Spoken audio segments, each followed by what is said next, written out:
जय माता दी दोस्तों। आज मैं मुंशी प्रेमचंद जी की कहानियों के पिटारे से बड़ी ही प्यारी सी कहानी लेकर के आई हूँ, लैला। दोस्तों, यह कहानी अंत तक जरूर सुनिए और कहानी पसंद आए तो लाइक शेयर और चैनल पे अगर आप पहली बार आए हैं तो चैनल को सब्सक्राइब करना बिल्कुल ना भूलें। तो चलिए कहानी शुरू करते हैं। मुंशी प्रेमचंद जी की कहानी लैला। कौन है लैला? वह कहाँ से आई है? यह सब किसी को मालूम न था।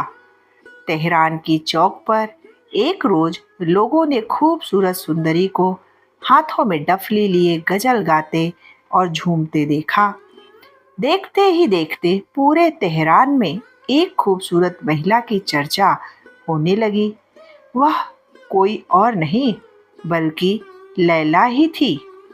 लैला की सुंदरता को लफ्जों में बताने के लिए शायद शब्द भी कम पड़ जाएं। उसकी सुंदरता की मात्र कल्पना ही की जा सकती थी। लैला किसी रंग बिरंगे फूल से कम न थी। उसकी आवाज बांसुरी की मधुर धुन की तरह थी। जब लैला मस्ती में गाती थी उस समय पूरा वातावरण खुशनुमा हो जाता था। लैला कविता, गीत, संगीत और सुंदरता की मनोरम मूर्ति सी थी। वह अपने गीतों में आने वाले वक्त का हाल सुनाती थी।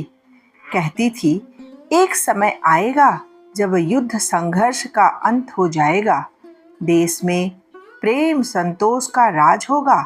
वह गीतों के जरिए राजा के सवाल भी करती थी और सोई हुई प्रजा को भी जगाती थी। सारा तेहरान उसी की अदा पर फिदा था। लैला गरीब, कमजोर के लिए आशा के दीपक की तरह, रईसों के लिए मार्गदर्शक, दिलदारों के लिए परी और सत्ताधारियों यानी राजपाट संभालने वालों के लिए धर्म का संदेश थी। उसके एक इशारे पर नगर की जनता आग में भी कूद जाने को तैयार रहती थी। लैला के गुण और उसकी सुंदरता पूरी जनता को आकर्षित कर चुकी थी। एक समय की बात है, एक बार तेहरान का शहजादा अपने घोड़े पर बैठकर नगर में निकला। इत्तेफाक ऐसा कि लैला उसी वक्त मधुर गीत गुनगुना रही थी। शहजादे ने आवाज सुन घोड़ा रोक दिया। वह स्तब्ध हो गया और काफी देर तक बीच सड़क पर रुककर गीत सुनता रहा। कुछ देर बाद शहजादा घोड़े से उतरा और रोने लगा। आंखों में आंसू लिए वह उस आवाज की ओर चलने लगा। सामने लैला को देखकर वह दौड़ा और उसके चरणों पर झुक गया।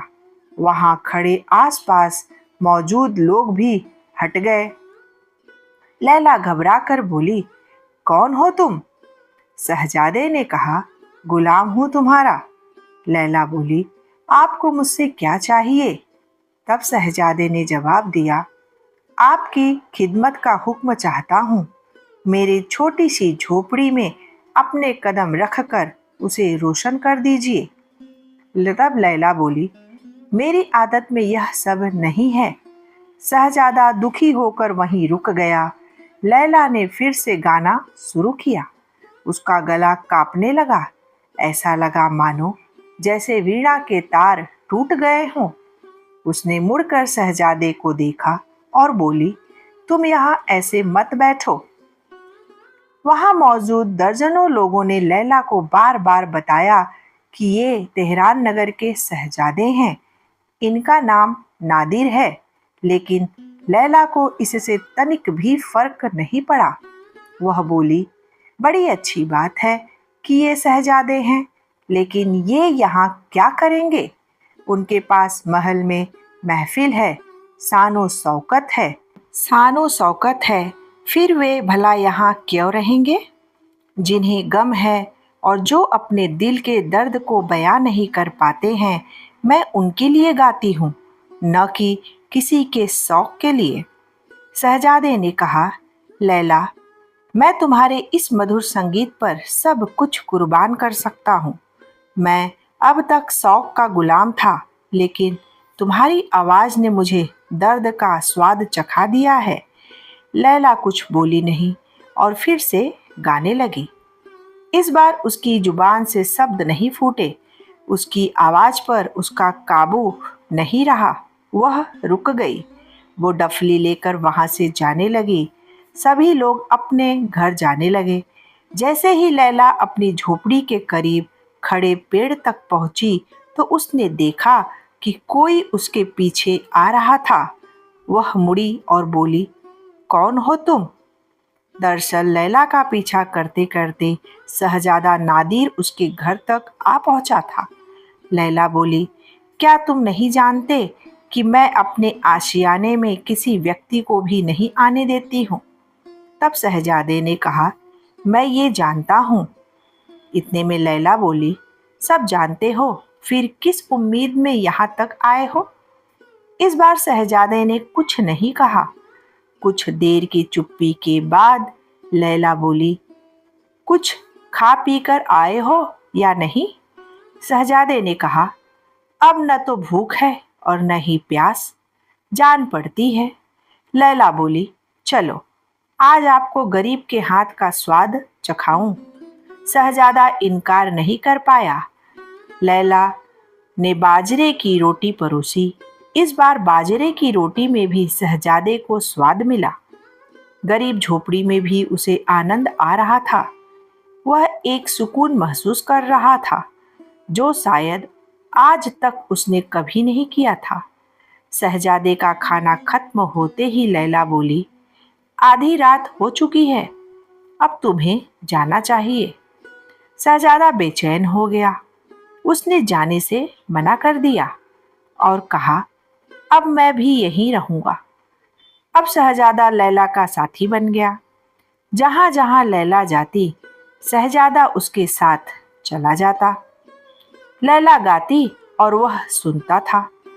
जब यह खबर बादशाह को लगी तो उन्होंने शहजादे को बहुत समझाया, लेकिन शहजादे ने किसी की एक न सुनी। वहीं दूसरी ओर अब लैला के आवाज में भी वो पहले वाला जादू न था। लैला अभी भी गाती झूमती थी। लोग आते थे, लेकिन पहले वाली बात नहीं रही। जो लैला कभी दूसरों के दिल के दर्द गाती थी, अब वह अपना मन बहलाने के लिए गाने लगी। इस तरह लगभग 6 महीने बीत गए। एक रोज लैला गाने जाने के लिए तैयार नहीं हुई तो शहजादे ने कहा, आज जाना नहीं है क्या? लैला बोली, सच बताना शहजादे, क्या अब भी तुम्हें मेरे गाने पहले जैसे अच्छे लगते हैं क्या? शहजादे ने कहा, मुझे पहले से भी कई गुना ज्यादा मजा आता है। लैला झट से बोली, लेकिन लोगों को अब मजा नहीं आता। अब मैं कभी नहीं गाऊंगी। शहजादे ने कहा, हाँ, इसका मुझे भी ताज्जुब है। लैला बोली, पहले मेरे दिल में सभी के लिए समान जगह थी। अब मेरे जो आवाज निकलती है वह सभी के दिलों तक पहुंचती थी, लेकिन अब तुम औरों से अलग हो गए हो। आज से तुम मेरे सब कुछ हो। अब से मैं तुम्हारे साथ चलूंगी। इस झोपड़ी में आग लगा दो। फिर पूरे तेहरान में जश्न का माहौल हो गया। घर घर मिठाइयाँ बन रही थी। शहजादे और लैला का विवाह हो रहा था। हजारों लोग मस्जिदों में एक साथ नए जोड़े के लिए लंबी उम्र की दुआएं मांग रहे थे। इस मौके पर लैला ने बिल्कुल सादे कपड़े पहन रखे थे। आभूषण का कोई नामो निशान नहीं था। महिलाएं लैला को दुआएं और मुबारकबाद दे रही थी, जिस पर एक सुर में वहां मौजूद लोग आमीन आमीन कर रहे थे। देखते ही देखते कई साल बीत गए। शहजादे नादिर अब नगर के बादशाह बन चुके थे और लैला उनकी मल्लिका। उस दौर से पहले ईरान का राजपाट कभी इतना अच्छा नहीं था। बादशाह नादिर और मलिका लैला दोनों ही अपनी प्रजा को अपने बहुत ही करीब मानते थे और उनका हमेशा भला सोचते थे। नादिर राज सत्ता की वकालत करता तो लैला प्रजा की ओर से दलील देती। जब कभी राजपाट से थोड़ा वक्त मिलता तो दोनों एक साथ गाते बजाते थे। कभी नादिर लैला की मान जाता तो कभी लैला नादिर की सुन लेती। यह उनके सुखी वैवाहिक जीवन का उसूल था। उस समय जब बादशाहों और महलों में एक से अधिक बेगमों का बोलबाला हुआ करता था, उस वक्त तेहरान के बादशाह पर लैला का एकमात्र अधिकार था। लैला ने राजपाट की सारी कमान अपने हाथों में रख ली थी। अब सारा धन प्रजा के हित में खर्च किया जाता था। सब बढ़िया था, किंतु प्रजा मन ही मन संतुष्ट नहीं थी। उन्हें ये डर था कि अगर ऐसा ही हाल ज्यादा दिनों तक चला तो वो दिन दूर नहीं कि राजा प्रजा का भेद खत्म हो जाएगा। लैला और नादिर के लाखों समझाने के बावजूद भी दोनों वर्गों का भेद मिटाने का नाम नहीं ले रहा था। लड़ाइयाँ और विवाद बढ़ते जा रहा था। सामंत और ऊंचे वर्ग के लोग बादशाह नादिर को मारना चाह रहे थे, जबकि वहां की प्रजा लैला की दुश्मन बनती जा रही थी। पूरे राज्य में अशांति का वातावरण था। एक रोज रात के समय बादशाह और मलिका आरामगाह में थे। शतरंज की बाजी चल रही थी। नादिर ने कहा, लैला, अब तुम्हारा प्यादा मारा गया। लैला बोली, ये लो शाह, तुम्हारा खेल खत्म। नादिर ने कहा, तुमसे हारने में जो खुशी मिलती है वह जीत में बिल्कुल नहीं है। लैला, सह बचाइए, वरना अब अगली चाल से आपकी हार तय है। नादिर ने भौं में चढ़ाकर कहा, तुमने राजा का अपमान किया है। इतने में लैला बोली, 2 बार मैंने आपको छोड़ दिया है, अब आप नहीं बचेंगे।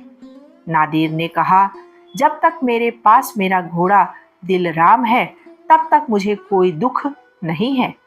इतने में लैला बोली, लो लाइए दिलराम को, हो गई आपकी मात।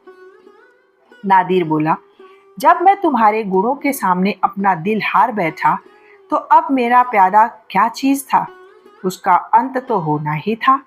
लैला बोली, बातें मत बनाइए, आप हारे हैं, इसलिए शर्त के मुताबिक इस पत्र पर अपनी मोहर लगा दीजिए। फरमान में लैला ने यह लिखा था कि आयात कर कम करके आधा कर दिया जाए। शतरंज में हारने पर नादिर ने इस फरमान पर मोहर लगाने का वादा किया था। शर्त के मुताबिक बादशाह ने मोहर लगा दी और इसके साथ ही प्रजा को साल के तकरीबन 5 करोड़ के कर से छुटकारा मिल जाएगा। लैला मन ही मन ये सोचकर खुश हो रही थी कि जब प्रजा को इसकी जानकारी मिलेगी तो वो कितनी खुश होगी और उन्हें दुआएं देगी। तभी अचानक राजभवन में शोर मचा। अफरा तफरी का माहौल हो गया। पूछने पर पता चला कि गुस्साए हुए लोगों की भीड़ आई है और वे राजभवन की दीवार तोड़कर अंदर आने की कोशिश कर रहे हैं। शोर बढ़ता ही जा रहा था। लैला एक कोने में चुपचाप खड़ी थी। नादिर को भी कुछ समझ में नहीं आ रहा था कि क्या हो रहा है। अंत में उसने लैला की तरफ देखकर कहा, मैं सेना को बुलावा भेजता हूँ। इतने में लैला बोली, थोड़ा रुकिए, आखिर इन सभी लोगों से एक बार पूछिए तो कि वे क्या चाहते क्या हैं। लैला की बात सुनते ही नादिर छत पर चढ़ गया और लैला भी उसके साथ आ पहुंची। दोनों छत पर खड़े थे। भीड़ की एक नजर उन पर पड़ गई। भीड़ चिल्लाई, वो देखो लैला छत पर खड़ी है। नादिर ने चिल्लाकर कहा, यह ईरान की बदनसीबी है कि आज ये दिन आया। तुम लोगों ने राजभवन को क्यों इस प्रकार से घेरा है? आखिर क्यों तुमने बगावत की राह चुनी है, बताओ। मैं बादशाह तेहरान तुम सभी को हुक्म देता हूँ कि इसी वक्त यहाँ से जाओ, वरना यहाँ खून की नदियां बहा दी जाएंगी। तभी भीड़ से एक विद्रोही निकला और बोला, हम तब तक यहाँ से नहीं जाएंगे जब तक लैला इस महल से नहीं जाएगी। गुस्से में तमतमाकर नादिर ने कहा, अल्लाह से डरो, मलिका का इस तरह अपमान करते हो, तुम लोगों को बिल्कुल शर्म नहीं आती? लैला जब से मलिका बनी है उसने तुम लोगों को लैला जब से मलिका बनी है उसने तुम लोगों को कितनी सुविधाएं दी है और तुम ऐसी बेअदबी कर रहे हो। कभी महल में आकर देखो कि मलिका कैसा जीवन जीती है। लैला वैसा भोजन खाती है जो तुम जानवरों को खिलाते हो। साज सजावट तो दूर, लैला का महल खाली खंडहर है। लैला मलिका होकर भी फकीरों सा जीवन जीती है, दिन रात प्रजा की सेवा में डूबी रहती है, और तुम उसके साथ ऐसा बर्ताव कर रहे हो। नादिर बोल ही रहे थे कि विद्रोहियों में से किसी ने चिल्लाकर कहा, मलिका हम सबकी दुश्मन है, हम लैला का चेहरा तक नहीं देखना चाहते। इतने में नादिर ने चिल्लाकर कहा, खामोश हो जाओ। फरमान दिखाते हुए नादिर ने कहा, ये देखो, लैला ने तुम लोगों के लिए कितना सोचा। तुम लोगों का घर कर अब आधा हो गया है, फिर भी तुम उसके लिए ऐसी बात कर रहे हो। हजारों लोग एक साथ बोले, यह तो बहुत पहले ही माफ होना चाहिए था। हम अपनी मलिका के रूप में इसे स्वीकार नहीं कर सकते। बादशाह को समझ नहीं आ रहा था कि क्या वह करे। उसे इस हालत में देख लैला बोली, अगर अल्लाह की यही मर्जी है कि मैं डफली बजाऊं और गाना गाकर गुजर बसर करूं तो मुझे इस बात पर कोई दुख नहीं है। मैं फिर से एक बार अपनी आवाज से जनता का दिल जीत लूंगी। नादिर लैला को खोना नहीं चाहते थे। उसने घबरा कर मीनार की घंटी बजाई ताकि सैनिक बाहर मदद के लिए आएं और भीड़ को खाली कराएं, लेकिन ऐसा हुआ नहीं। नादिर ने फिर से दूसरी घंटी बजाई। इस बार भी कोई सैनिक बाहर नहीं आया। बादशाह नादिर ने तीसरी बार घंटी बजाई, एक भी सैनिक बाहर नहीं निकला। नादिर ने सिर पर हाथ रख लिया। वह समझ गया कि यह खतरे की घंटी है। अब खराब दिन आ चुके हैं। अब उसे जनता के कहे अनुसार काम करना ही पड़ेगा। लैला नादिर को अपनी जान से भी ज्यादा प्यारी थी। वह उसका हाथ पकड़े राजभवन के द्वार से बाहर आया। भीड़ दो हिस्सों में बट गई। नादिर और लैला रात के अंधेरे में तेहरान के रास्तों पर चलने लगे। उन्होंने मस्जिद में पनाह ली क्योंकि उन दोनों का अब कोई आश्रय नहीं था। इस तरह दर दर भटकते भटकते पूरा साल बीत गया। दोनों ने समन दोनों ने समरकंद, बुखारा, बगदाद, हलब, काबीरा और अदन, इन सारे देशों की खाक छान डाली। लैला की आवाज का जादू एक बार फिर काम आया। उसके गाते ही पूरे शहर में एक अलग ही हलचल सी मच जाती थी।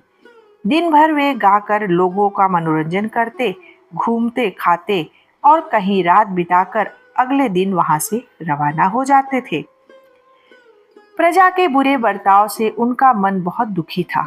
लैला के मन में ये बात बैठ गई थी कि आप जिनके लिए अपना सब कुछ दे देते हैं, आगे चलकर वही आपका दुश्मन बन जाता है। जिसकी भलाई करो, आने वाले दिनों में वही बुराई करता है। किसी से भी इतना दिल नहीं लगाना चाहिए। लैला के पास बड़े बड़े रईसों, बादशाहों का बुलावा आता था, लेकिन लैला किसी के यहाँ नहीं जाती थी। इधर ईरान में शासन व्यवस्था अनियंत्रित थी। लोगों से तंग होकर रईस धनवानों ने भी फौज जमा करनी शुरू कर दी थी। तभी राज्य में अकाल पड़ गया। लोग भूखे मरने लगे थे और व्यापार नष्ट होने लगा था।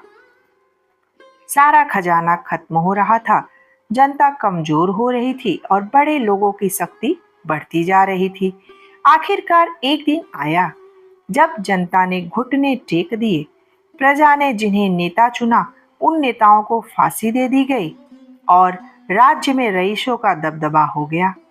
उन्होंने राजभवन पर कब्जा कर लिया। अब उन्हें नादिर की भी याद आने लगी। शक्तिशाली रईसों को लगा कि बीते समय में जो हुआ उसके बाद नादिर और लैला का जनता के लिए प्रेम मर गया होगा। अगर वे दोबारा सिंहासन पर बैठे तो भी शक्तिशालियों का ही कहा सुनेंगे। इसी उद्देश्य के साथ वे नादिर और लैला को मनाने के लिए निकल पड़े। शाम का वक्त था। लैला और नादिर एक पेड़ के नीचे बैठकर आराम कर रहे थे। दोनों एकदम चुपचाप प्रकृति की सुंदरता को निहार रहे थे। तभी उन्हें लगा कि घुड़सवारों का काफिला तभी उन्हें लगा कि घुड़सवारों का काफिला उनके करीब आ रहा है। नादिर झटके में उठा और देखने लगा। तभी एक घुड़सवार उनके करीब आया और रुक कर सलाम किया। नादिर का चेहरा खिल गया। वह लैला की ओर देखकर चिल्लाया कि यह ईरान का आदमी है। इस बीच वह समझ नहीं पा रहा था कि यह सब क्या चल रहा था। लैला चिल्लाकर बोली, सावधान हो जाओ और अपनी तलवार संभाल लो, क्या पता इसकी जरूरत पड़ जाए। घुड़सवारों ने एक साथ नादिर को फिर से सलाम किया। इस बार नादिर खुद को रोक नहीं पाया और उन्हें गले से लगा लिया। घुड़सवार बोले, बादशाह, देश अपने स्वामी को खोज रहा है, आप हमारे साथ चलिए। नादिर ने कहा, एक बार आप लोगों ने हमारी इज्जत ले ली, इस बार क्या जान लेंगे? मैं यहाँ बहुत ही आराम से हूँ, मुझे परेशान मत करिए। लोगों ने बार बार साथ चलने की गुहार लगाई, लेकिन नादिर एक ही रट लगाए था। काफी मिन्नतों के बाद वह साथ जाने के लिए तैयार हो गया। तभी लैला बोली, तेहरान की प्रजा मुझसे नाराज थी, आपसे नहीं। आप भले ही उन्हें माफी दे सकते हैं, लेकिन मैं नहीं। लैला के मुंह से ऐसी बात सुनकर नादिर हैरान रह गया। उसे समझ नहीं आया कि लैला ऐसा क्यों कह रही है, इसलिए उसने कुछ नहीं कहा। दूतों के साथ वे दोनों तेहरान के लिए चल पड़े। नगर पहुंचते ही शक्तिशाली लोगों ने उनका जोरदार स्वागत किया, जबकि गरीब कमजोर लोग चीख पुकार रहे थे। लैला को अब इससे कोई फर्क नहीं पड़ता था। जिन लोगों की तकलीफ देखकर एक वक्त में लैला का कलेजा फटता था, अब उनके जीने मरने से लैला को कोई मतलब नहीं था। नादिर जब भी प्रजा की भलाई का काम करता, लैला उसमें बाधा डाल देती थी। 3 साल इसी तरह बीत गए और प्रजा की स्थिति दिनों दिन बिगड़ती चली जा रही थी। एक रोज नादिर शिकार पर निकला। शिकार के दौरान वह रास्ता भटक गया और अपने साथियों से बिछड़ गया। वह जंगल में काफी देर भटकता रहा, लेकिन उसे महल लौटने का कोई रास्ता न दिखा। अंत में वह खुदा को याद करते हुए एक रास्ते पर निकल पड़ा। सोचा कि बस्ती का या घर दिखे तो रात में आसरा लेकर सुबह महल का रास्ता पूछ लौट जाऊंगा। मीलों चलने के बाद उसे एक गांव दिखा, जहां मात्र 3-4 ही घर थे। तभी उसकी नजर वहां मौजूद एक मस्जिद पर पड़ी। बहुत रात हो गई थी, इसलिए बादशाह नादिर ने वहां रात बिताने की सोची। वहां एक फटी चटाई पड़ी थी। नादिर उसी पर सो गया। अचानक आहट हुई और नादिर चौंक कर बैठ गए। उसने आंखें खोली और बूढ़े को सामने पाया। नादिर ने देखा कि वह बूढ़ा व्यक्ति सुबह की नमाज पढ़ रहा था। नादिर इतना थका था कि उसे पता ही नहीं चला कि सुबह हो गई थी। वह शांत उस बूढ़े व्यक्ति को नमाज पढ़ता देखता रहा। बूढ़े ने नमाज पढ़ने के बाद दुआ मांगी। बूढ़े ने हाथ उठाकर कहा, ऐ खुदा, तू गरीबों का मददगार है, बेसहारों का सहारा है। तू इस क्रूर बादशाह का अत्याचार देख रहा है। तू देख रहा है कि कैसे वो एक औरत के इश्क में इतना डूब गया है कि अपनी प्रजा को भूल गया है। खुदा, तू उसे अपने पास बुला ले, या तो फिर हमें अपने पास बुला ले। ये यातनाएं हमसे और न सही जाएगी। ईरान अब इस अत्याचार से तंग आ चुका है। आज से पहले बादशाह नादिर ने अपनी ऐसी आलोचना कभी न सुनी थी। दुआ के लफ्ज सुनकर वह बादशाह नादिर का खून सूख गया। उसे समझ नहीं आ रहा था कि क्या करे। नादिर वहीं सोया रहा, वह हिल भी नहीं पाया। घटना के 1 सप्ताह बाद तक नादिर सभा में नहीं आया। साथ ही उसने किसी सेवक से भी मुलाकात नहीं की। कमरे में पड़ा सोचता रहा कि आखिर क्या करूं। लैला ने नादिर की ये हालत देखी नहीं जा रही थी। कई बार उसके पास जाकर पूछती कि आखिर बात क्या है। क्यों वे इस तरह से बर्ताव कर रहे हैं। नादिर उसकी गोद में सिर रखता और रोने लगता। वह चाह कर भी कुछ बोल नहीं पा रहा था। कई दिनों तक मन ही मन व्याकुल होकर अंत में उसने सोचा, प्रेम अमर है। मैं और लैला दिल से जुड़े हैं। मुझे इस बादशाहत का लोभ नहीं है। मैं लैला के बिना नहीं जी सकता। वह कमरे से निकला और दौड़ते हुए लैला के कमरे में पहुंचा। देर रात हो चुकी थी, लेकिन द्वार खुला था। नादिर को समझ में नहीं आया कि इस वक्त लैला कहाँ जा सकती है। वह डर गया। मन में कई सवाल आने लगे, लेकिन उसने आशा न छोड़ी और पूरा महल छान मारा। लैला कहीं नहीं थी। बादशाह नादिर मायूस हुए लैला के कमरे में लौट आए। हजारों बुरे ख्यालों के बीच नादिर ने लैला के बिस्तर पर लेट गया। तभी उसका हाथ तकिए के नीचे रखे कागज के टुकड़े पर पड़ा। नादिर ने पर्ची उठाई। वह लैला का खत था। नादिर ने पढ़ना शुरू किया। पहली लाइन पढ़ते ही उसकी आंखें छलक गईं। हिम्मत न हुई कि आगे पढ़े, लेकिन उसने खत पढ़ा। लैला ने लिखा था, मेरे प्रिय नादिर, मैं तुमसे अब हमेशा के लिए विदा लेती हूँ। तुम्हें मेरी सौगंध है, तुम मुझे ढूंढने की कोशिश मत करना। लैला तुमसे इश्क करती है। वह तुम्हारे प्यार की भूखी है, तुम्हारे दौलत की नहीं। बीते हफ्ते से तुमने मुझसे निगाहें फेर रखी है, मेरी तरफ देखते तक नहीं हो। मेरे लिए इस सजा से बड़ी कोई सजा नहीं हो सकती। मैं अब तक जो किया केवल तुम्हारी भलाई के लिए ही किया था। अब मैं तुम्हारे सामने भी गिर गई हूँ। ये 5 साल मुझे हमेशा याद रहेंगे। मैं डफली लेकर आई थी और डफली लेकर के ही जा रही हूँ। अलविदा।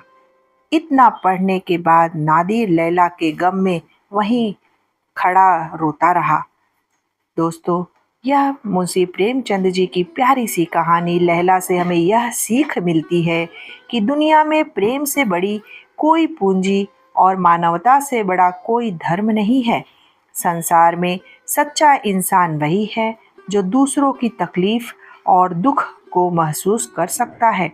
तो दोस्तों, यह प्यारी सी कहानी लैला आपको कैसी लगी? अपना फीडबैक कमेंट बॉक्स में देना बिल्कुल ना भूलें और कहानी पसंद आई हो तो अपने फैमिली फ्रेंड में शेयर कर दें। चैनल पे अगर पहली बार आए हो तो चैनल को सब्सक्राइब करके बगल का बेल आइकन ज़रूर दबा दें कि इसी तरह से प्यारी प्यारी कहानियाँ आप तक मैं पहुँचाती रहूँ। अगले वीडियो में फिर से मैं एक प्यारी सी कहानी के साथ आपसे मिलूँगी। तब तक के लिए बोलो जय माता दी।